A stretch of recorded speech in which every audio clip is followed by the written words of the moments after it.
The broadcast is now starting. All attendees are in listen-only mode.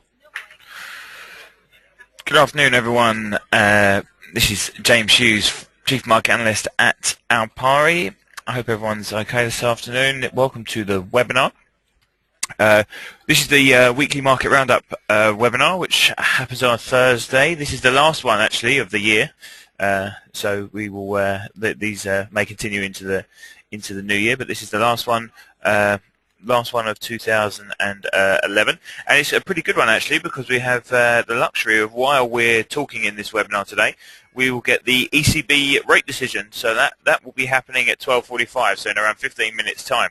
So we'll have the MetaTrader up, and we'll have a little look at the market reactions. I've put a few charts up, and we've got a few indicators on there just to have a little look at what happens, where we're going on all these, and how the markets are really going to react to the market, to the decision. So it'll be interesting to see. Of course, a lot doesn't necessarily happen until the press conference, which will not happen while we're in the webinar. But we're expecting to see some movement today, which is something we haven't had for a little while. We saw the Bank of England rate decision earlier today, and that came out unchanged at 0.5%, which was not necessarily too much of a surprise. However, but no one was expecting any movements out of the Bank of England, really. So I think all eyes are pretty much on the Eurozone, as they have been for a while. So we'll talk a little bit about the Eurozone as we go through this webinar today, because of course it is the major story out there. We can't really get away from it, whether we're bored of talking about it or not. It is the biggest story, so we need to make sure that we're abreast of all that, especially when the fundamentals are giving us such mixed messages. It's really difficult to gauge on how we should react in these markets. That's why we'll stick a few technical indicators on, have a little look about what's going on, and we'll go from there. So we will start on Bank of England. No change in asset purchase plan. 275 billion still. No change in rates as expected. We had the autumn statement last week, so it's not necessarily too much of a surprise that we're not seeing much movement from the Bank of England, and we haven't seen much movement in the pound really on the back of it. We've got euro sterling up here on the MetaTrader platform. We've seen a few. This is a 5-minute chart, this one, 5-minute candles. So we've seen the market jump around a little bit, but again, as we say, not necessarily too much going on there. So we have seen the market move, but nothing amazing. So what we will be looking for is that ECB rate decision, and now the rest of this week is dominated by the Eurozone, as everything has been. But we have today the ECB rate decision, where we're expecting at least a 25 basis point cut in rates. We could even get more than that. Some people talking that 50 is nowhere near out of the question. So even some people even talking about a little bit further than that, a little bit more of an aggressive cut. So there's definitely a lot of scope for the market to move around. But what a lot of people are saying, of course, is that this at least a 25 basis point cut is priced into the market at the moment, and that's a bit not necessarily a worry. But it's obviously we want to see these markets react, and not just the Eurozone, not just help out the Eurozone. And of course, there's a load of questions as to whether this is actually going to help the Eurozone or not. The one thing that we've got at the moment is a pretty strong euro, and that's not good for the situations we've got at the moment. So we need to that euro getting a little bit weaker is ideally where we want to go with this. We want to get that euro down a little bit, but not necessarily for a lot of our positions. But as we always say in these webinars, and as we've said, and I start it off by saying pretty much the same thing every time, but there's one thing we all have in common. ECB officials, people that give seminars, do webinars, retail traders, big banks, we all have one thing in common, is we all have no idea where the market's going to go. So that's going to be an interesting one to go for, especially today. And we spoke last time. We spoke during the weekly market roundup, which was last week. A couple of people asked me about how the market moves. We had a couple of questions after the webinar about when we get economic numbers, what should we be trading? What should we be trading? The reaction to the announcement? And I don't necessarily think that's always true. Actually, I don't think we should be necessarily trading the reaction to the announcement. I think you almost trade the reaction after that, because pretty much a lot of the time when you get big economic announcements, you tend to then get a big move one way or the other, which is then followed by some sort of correction. And it's that correction where a lot of people try and make money out of trading off of just economic announcements, because the initial move is very much a knee-jerk reaction. So especially when you've got a number which is far away from expectations, or comes in a little bit different. This rate decision today will be one of those, most probably. If we get 50 basis points, then we could get a big reaction, but it won't necessarily be the trade to go with straight away on that. Of course, majority of people will maybe be out of this market at the moment, not looking to trade in any of it, wanting to get away from this for today. So I think it's going to be interesting to see what sort of reaction we get, but it could be that reaction after the reaction that we go for. So that you're trading on the reaction of the market and not the reaction to the announcement, which is always a good way to go with it. But we'll look at a couple of charts while talking about these markets as well. So the first one I've got now, what I've put out here today is I've set a few things up for a reaction to this rate decision. So when it comes out, we'll be able to see exactly what's happening, how the market's moving. And as a few of you may know, if you've been to some of these webinars before, one thing I tend to use quite a lot is Fibonacci retracement figures. Now this is again a 5-minute euro-dollar chart that we've got up here, and what we're doing here is we've got this move. This is the move that we're looking at the moment. So the down move from what's the date? So it's the 8th today, isn't it? Of course, because it's a 5-minute chart.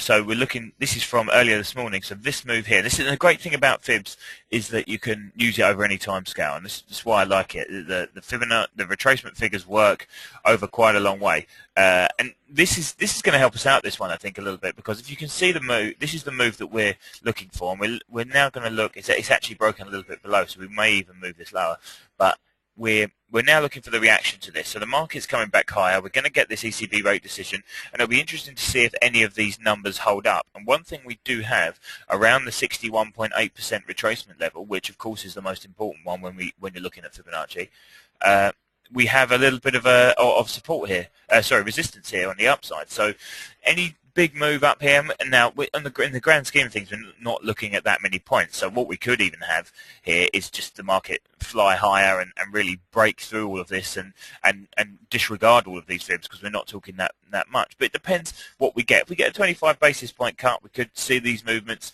because that's already, a lot of people saying that's priced in, so not necessarily a massive move. But what we've got on the upside, if we do see these markets spike all over the place, you've got support, resistance up the top here as well.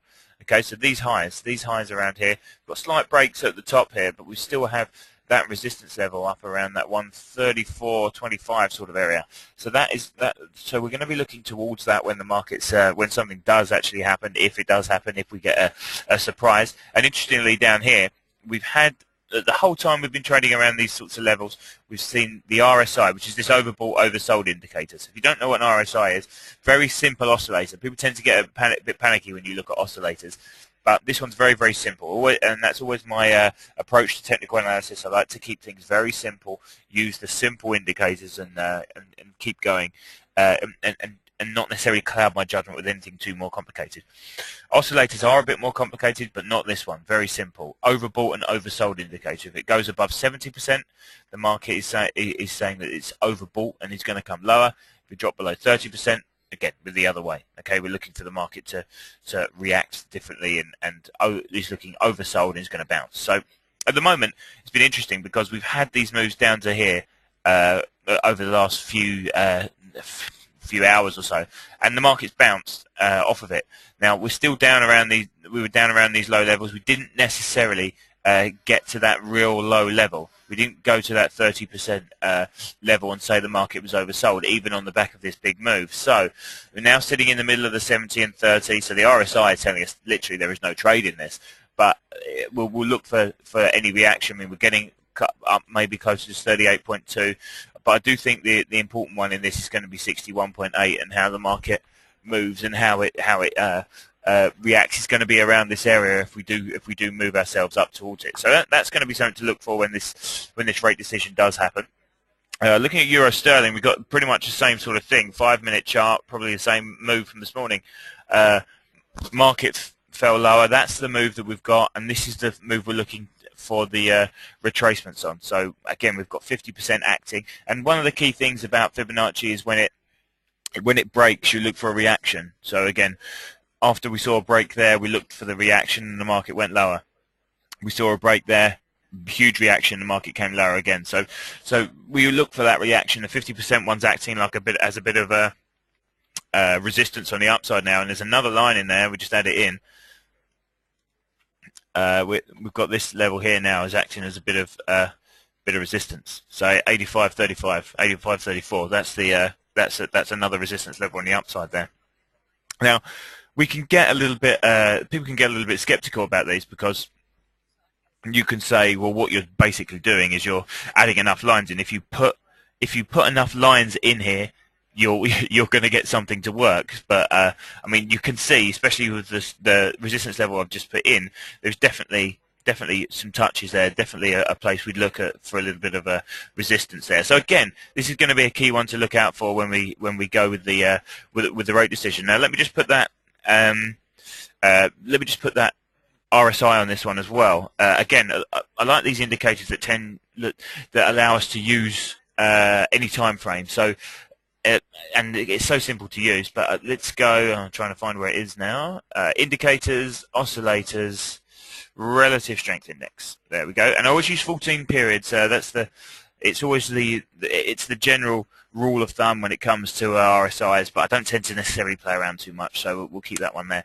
And again, we saw this low, not too much of a surprise that was our overbought.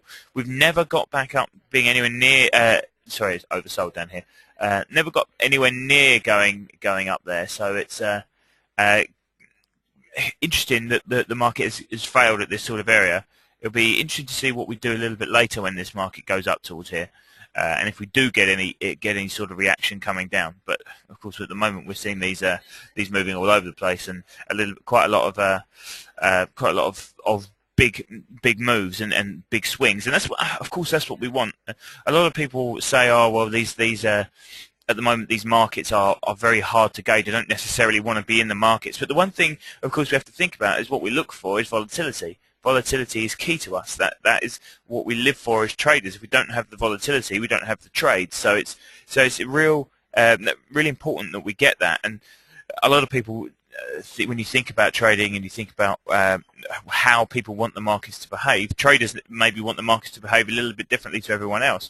Everyone else would like to see maybe the major indices moving higher and just strong economies and the markets performing particularly well. Now, as traders, we don't want the situation that's going on at the moment, but we're not too bothered about the volatility, because the volatility is good. It's what we want. It's what we want in this market, so we can place trades. And as traders, that's what we have to think about. We can't necessarily think about the eurozone and the catastrophe that it is at the moment, but we have to think of what we want as traders, and that's how we're talking. Of course, as traders at the moment, we want the volatility. So these, and ideally during volatility, the great indicators are this RSI, because it bounces around all over the place. So again, it'd be interesting. We've got a couple of minutes until this rate decision. Now I don't have anything live that's going to put that up. So what I'll do is I have a Bloomberg screen next to me, so I'll when that comes up, I'll give you I'll let you know what happens. I'm sure you've all got your screens going on as well. This is another one here. This is cable. Obviously, I don't think we'll get such a move in this, but the way the eurozone is dominating the world at the moment, maybe it will be the major one. But we'll get some movement in it. But again, a bit of a longer term one. This is an hourly chart, and this is a big range on cable. Sterling versus the dollar that we've seen recently, and the markets. There's a couple of people saying they've lost audio on the questions here. Hopefully, everyone can hear me. If you just send back a question, anyone, just to confirm that you're hearing me, and then that would be good. Just bang something in so I can see that. I'll keep going anyway. But right, okay, great. It seems that everyone's fine. Good. Okay, so I mean, we've got this movement. We've got these this big range on cable. So it's an interesting chart, that, because you've got those moving averages as well. So that's they're 100 and 200 hour moving averages in there. So again, I like these 100 and 255 or 50 days as well. We're getting very close to this rate decision. Let me look at the time. Here we go. It's 12:45 and nothing's come out just yet. Well, 12:45. We haven't actually got it yet. It's not pinged up on the. Newswire. Yeah, it's interesting. Right, 25 basis points. That's all it was. It wasn't necessarily anything bigger. So let's go back, look at some of these charts. Right, we've got falling pretty big on euro dollar there, down to this low again. Again, we're probably looking at a little bit of support on the downside there. Again, euro sterling, but this was what we were talking about, that this 25 basis point move was maybe already priced into this market. So we haven't necessarily got too much of a big reaction. It was a bit of a damp squib for us doing the webinar, but still, we're most probably going to have to wait to hear what's going on with the press conference to see exactly what they've said or what's going on. But here you go. Now we're seeing this big move higher. That is what we were talking about. The initial reaction is not always the one that we want to follow. We want to follow the reaction to the reaction, if you know what I mean. And that's what we got. The initial reaction was lower, and then bang, up in the market. So we're obviously bouncing around a little bit at the moment. We haven't necessarily touched anything on those upside, but a prime example there that the initial move isn't necessarily always the one that we want to follow, isn't necessarily always the one that dominates the market move. So interesting to see that is moving about a bit. Let's have a look at that euro dollar one again. Up to that 38.2. Excuse me 1 second. Okay, yeah, up to that 38.2, moving down again. That's not our level, remember, on euro dollar. 61.8 is our level there. So big moves jumping around, not necessarily anything that we can write home about, to be honest. We're most probably going to have to wait and see what they say a little bit later.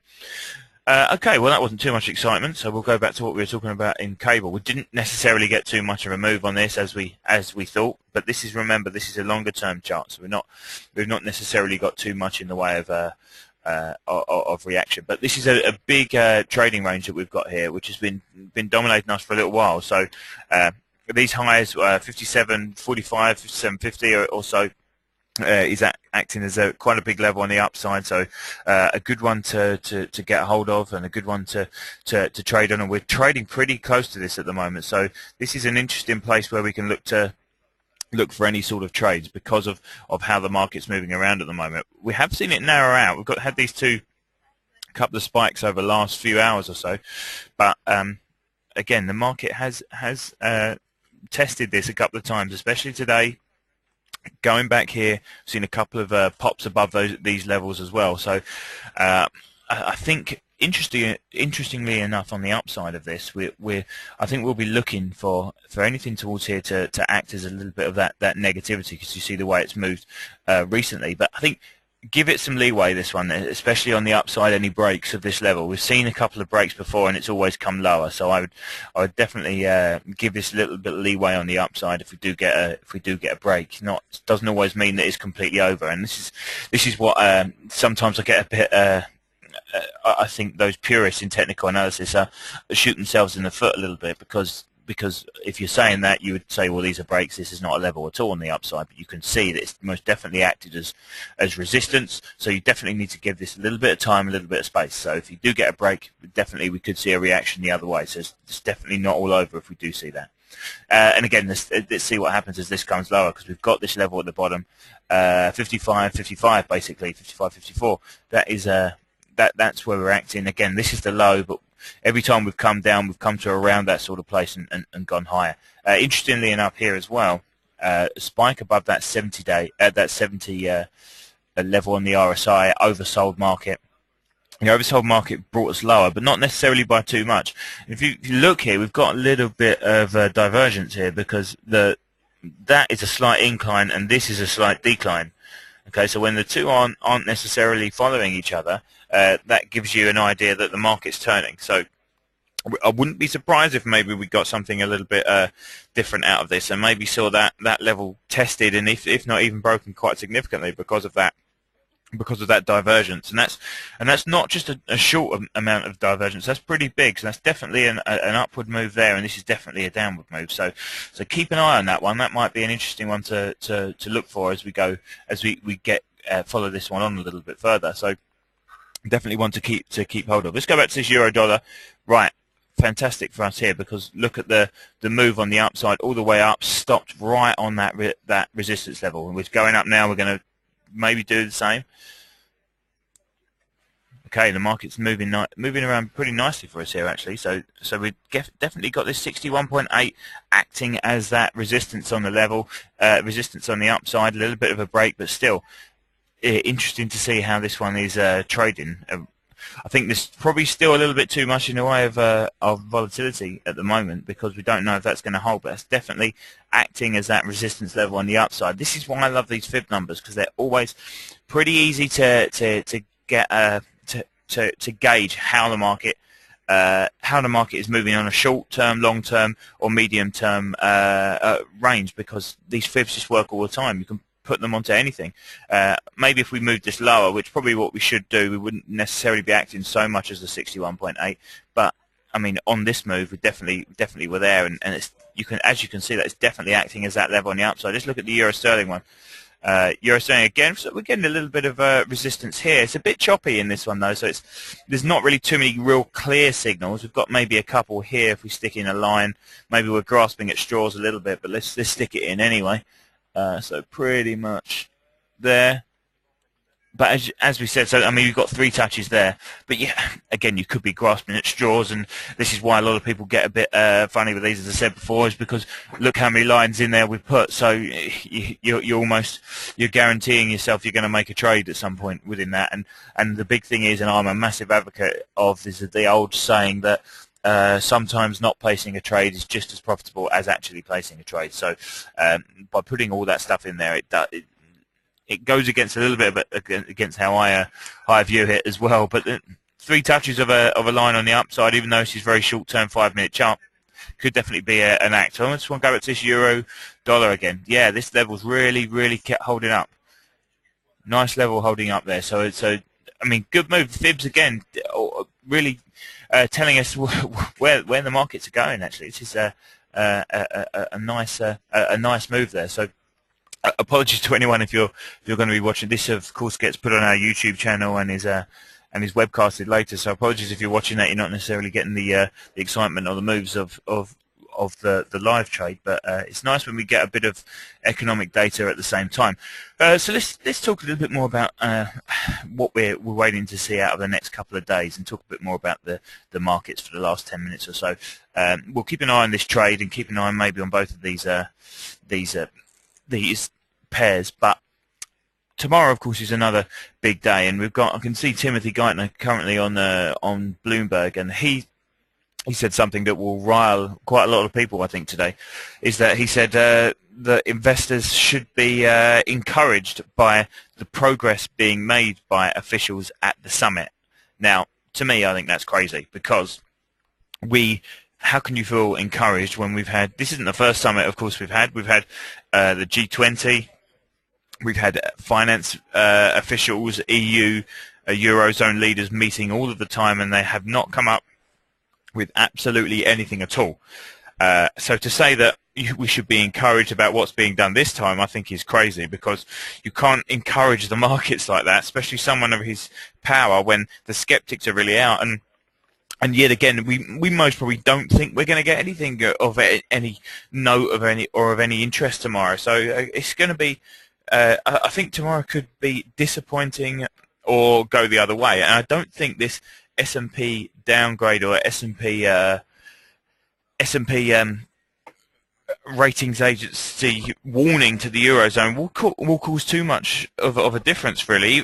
Merkel's already come out and told us that she will listen to S&P, which of course she does, but the role of these ratings agencies, again, continues to upset the markets and continues to upset investors and officials all around, because of their timing as to when they do these things. I mean, to do this, when were we, Monday or Tuesday this week, to come out with that sort of move and say, well, after there was a feeling of a little bit more optimism that the EU were starting to sort things out and the market was starting to move to get a little bit more confidence back, to then come out and say, well, we're going to put basically the whole Eurozone on watch, and maybe there'll be a loss of some AAA ratings, a 50% chance that France and Germany will lose their AAA ratings. There's 2 things about that. So the biggest issue is for the markets. Number one is that the ratings agencies are losing their clout. because they're becoming numb to these sort of downgrades all the time. However, the other side of it is all they do is come out and state the obvious to us. So, okay, I mean, it's not necessarily a crazy thing that these countries are in trouble of losing AAA ratings or losing ratings or being downgraded. When everyone can see what's going on in the Eurozone and can see that none of the leaders or none of the officials out there are doing anything to really solve it, and I think that's the biggest issue that everyone's having at the moment, is the fact that, okay, that was a bit stating the obvious, and that's why the markets haven't necessarily had the huge reaction to it that we thought we'd have, just because they tend to be losing that clout at the moment, and they're stating the bleeding obvious. Or just have a little look at that that spike. We broke that 61.8, flying high, and the next level, of course, will be that 100% level on the upside. That a complete retracement of that down move around that 134.30, just below. So again, nice movements that we're getting on that. Complete another push, slightly stronger euro again, which is not necessarily what these markets want. So yeah, sorry, back to what we were saying. I think the role of the ratings agencies is dwindling down, but especially when it's someone's come through and said, wasn't it S&P that rate these places with AAA in the first place? Well, yeah, of course it is, but they don't necessarily. At the times, you can I mean, the AAA ratings have been handed out all over the place, but the fact that the US has lost theirs. And there's even a little bit of skepticism about this. And I was doing something and speaking to a couple of people earlier in the week where some people were saying to us that, well, aren't the ratings agencies American? Well, of course, yes, they are. They're US companies. But a lot of people very skeptical that the reason for the downgrades is because the Eurozone, the US are particularly upset with the Eurozone because they're not sorting out their problem. But it's a little bit hypocritical, I think, because, of course, the US have been downgraded themselves, number one, but, of course, everyone expected the US to be in recession at the moment, and of course they're not. So there's almost a case of the US standing there saying, well, we sorted our problem out, and you can't seem to sort yours out. So there's a little bit of animosity going beyond there. Now, I mean, that's the true skeptics' view of it. Some people I spoke to earlier in the week saying that. I don't think it can necessarily be. You can look into it like that. I don't think that's the way the way these things work. But of course, as we said, they are losing their clout. These ratings agencies, they're losing their clout with warnings, but until they get a downgrade on Germany or France or whoever it may be. But the one issue at the moment is that this EU treaty and this summit that will most probably talk about that again tomorrow. The treaty that is being proposed is only something that will stop this from happening again in the future. What we still are not doing is we are not solving the current problem. Now, we've most probably got five bailout plans on the table. The most viable is this three-pronged attack with boosting the EFSF, boosting bank recapitalization, and the haircut in Greek debt. Now that's number one, but we're nowhere near getting that implemented. And of course, when you've got ratings agencies coming out and warning of a cut in a rating, a AAA rating, what that does is of course push borrowing rates up again. And when the EFSF want to boost this to €1 trillion, no one's going to want to lend. No one's going to want to lend to a group of countries who are on the brink of losing their status. And of course, it's an overall bigger issue, reputational damage for these countries. So they're the issues that we're looking at. But hey, so these are the problems that we face. Always talking about the Eurozone. It bores me. I'm sure it bores you guys as well. But unfortunately, that's the world we live in at the moment. It's the only thing that dominates. So we can't necessarily ignore it, however boring it is talking about it. Okay, so let's just, before we finish off, let's just have a look at how these markets are moving. Right, that big move, broken this fib. So we'll probably take this these fibs off now. So let's have a look at that indicator list. Oh no, sorry. Objects. Check this. Just take the fibos off. Delete those because they haven't acted. They've gone away. So we can get rid of those. Now, really, we're just waiting on that upside, aren't we? We're just waiting on this upside level. Let's stick a line in, see if we've got anything. That's the level downside. That's the level a little bit higher up. Not necessarily a couple of breaks, but still markets are flying towards it. So that's the big thing that we're looking at. So it's a big move today. So that's euro dollar. Let's look at euro sterling. Not so much of a big move. We've got 38.2%. These are our two levels here. So they're the ones we're going to be looking at, I think. So the what's that? 85.35 and the 61.8%. Sorry, 50% retracement level there on that move. Again, shorter term chart, but the moves that we're slowing up around that level again, so not necessarily thinking that there's too much going on there, maybe, because they're definitely losing a little bit of a steam at this upside. What else do we have up? Oh yeah, this I like. I think this has got potential for some big trades, some big moves in it. I'd definitely be looking for sales on this upside, stops just above the levels, maybe around these sort of levels for your stops, and then riding that one out. I think that's a big move. We've been having it for quite a while, so most of the last couple of weeks. So again, that's something to keep an eye on. I definitely like that. Let's just have a look, see if anyone's got any questions there. Hold on 2 seconds. Let me have a look, read at these.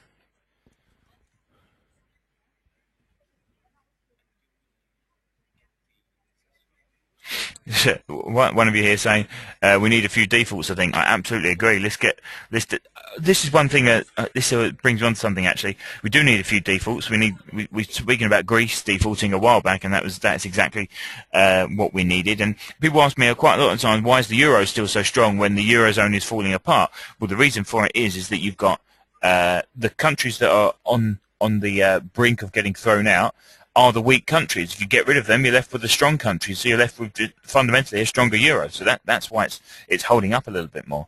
Let me just have a look. One more question here.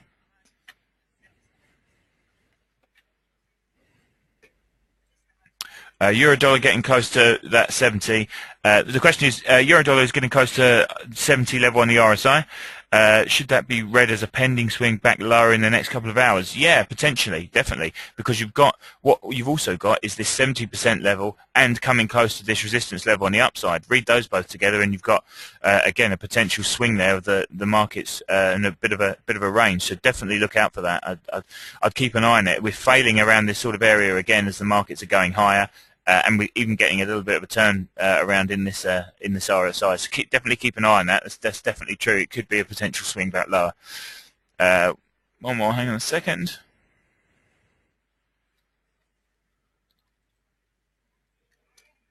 Absolutely.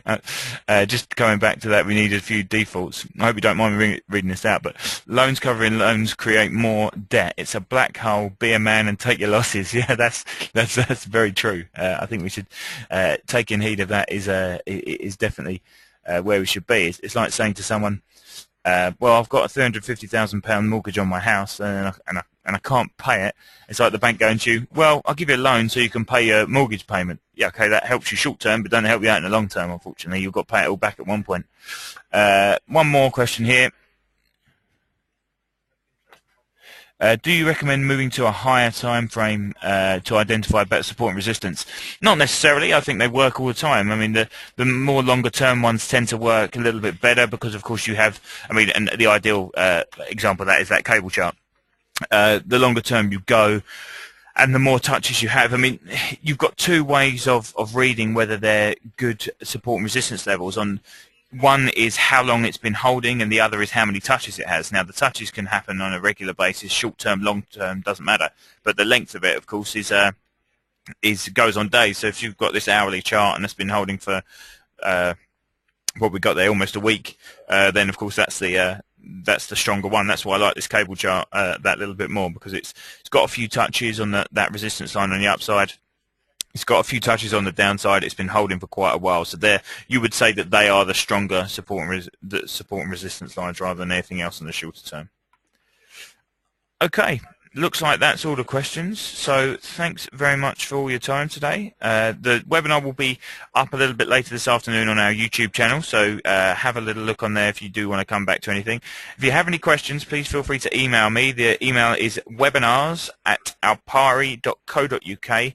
And I'll try and get back to you as quickly as I can, and we will we'll get a get any questions that you do have over, and I'll try and answer them as quickly as I can. Apart from that, I hope there is one more webinar next week. There was one that we lost, unfortunately, due to technical glitches. It cut out, so there's one more on Tuesday, but that will be the last one before Christmas. So if none of you can join us then, I hope you have a very nice Christmas and a Happy New Year, and we'll hopefully see you back in the new year. If not, I'll see you all on Tuesday for that one. But apart from that, thank you very much indeed.